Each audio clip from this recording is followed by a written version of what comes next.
महायुती सरकारचा घटक पक्ष असलेल्या शिंदे सेनेनं 23 जिल्ह्यांमध्ये संपर्क मंत्री नियुक्त केलेत। त्यामुळे महायुतीमध्ये कुरघोडीचं राजकारण वाढण्याची शक्यता आहे। या क्षणाची महत्त्वाची बातमी आपण पाहतोय। 11 मंत्र्यांवर संबंधित जिल्ह्यामध्ये पक्षवाढीची जबाबदारी देण्यात आली आहे। याआधी आपण पाहिलं होतं भाजपनं देखील अशाच प्रकारे संपर्क मंत्र्यांची यादी जाहीर केली होती। त्यामुळे भाजप आणि शिंदे सेनेमध्ये सारं काही आलबेल नसल्याचं बोललं जात आहे।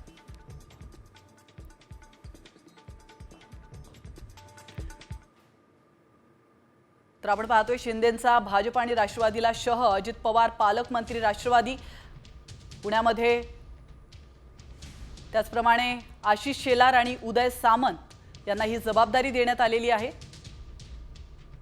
तर सिंधुदुर्गमध्ये भाजपकडून नितेश राणे आणि शिंदे गटाकडून उदय सामंत यांना ही जबाबदारी देण्यात आली आहे। तर पालघरमध्ये आपण पाहतोय गणेश नाईक भाजपकडून आणि शिंदे सेनेकडून प्रताप सरनाईकांना ही जबाबदारी देण्यात आली।